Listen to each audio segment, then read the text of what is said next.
So you're a naturopathic doctor and you're also a medical doctor. Yes.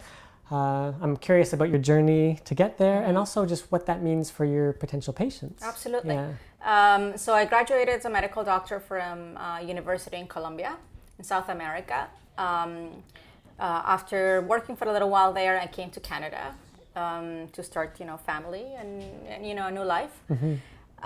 As the years went by, started having my own children and then realizing that the conventional medical model wasn't necessarily the best fit for my family, I started to take close attention to prevention and to healthy eating and lifestyle and to stress management, all these things that we talk about in naturopathic medicine that were not necessarily emphasized in my medical training. Mm-hmm. And even though I had the opportunity to go back to conventional medicine, after a few years, I realized that having a more holistic approach to health is something that could be of a great advantage to everybody, basically everywhere in the world, because the conditions that we see nowadays are more of a chronic conditions, things that that could be prevented, or if they have not been prevented, it's things that they can be done or that can be addressed through modifying many aspects in our lives. Mm-hmm. So when I was going through medical school, it was very much about either cutting something or giving a pill for something.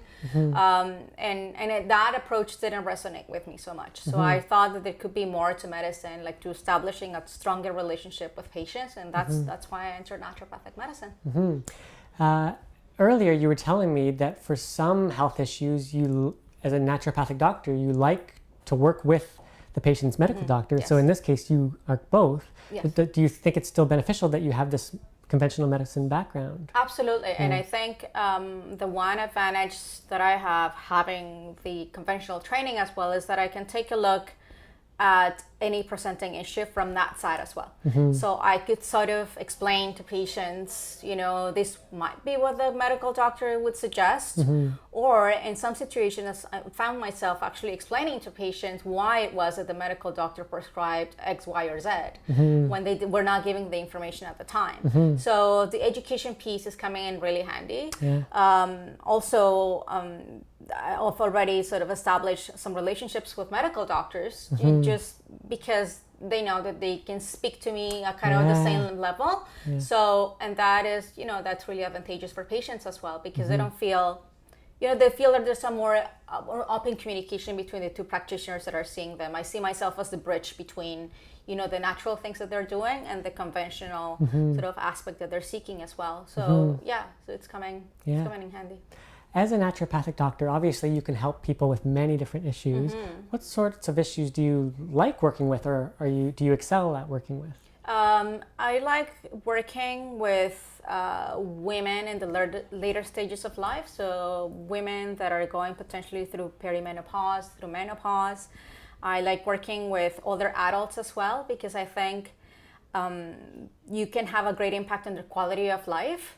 And potentially, with natural things, try to reduce the amount of medications that many of them are on. So, that might not be sort of the best approach to have an elderly person taking, 10 pills in a day. So I like sort of working with that population to sort of try to bring quality of life in a safer kind of way. I like working with people with cardiometabolic issues like heart disease and diabetes. I've had great results working with them in consultation with their medical doctors as well. I would say that autoimmune issues as well is something that I like to address as well, just because out of my personal experience, I know how powerful our natural modalities can be in addressing all these issues, like thyroid issues, thyroid issues, or lupus, or multiple sclerosis and rheumatoid arthritis and things like that. They can be categorized as immune dysregulation problems. I think I also read on your bio mental health issues if people are feeling anxiety and stress. Yeah. Okay, good. Yeah.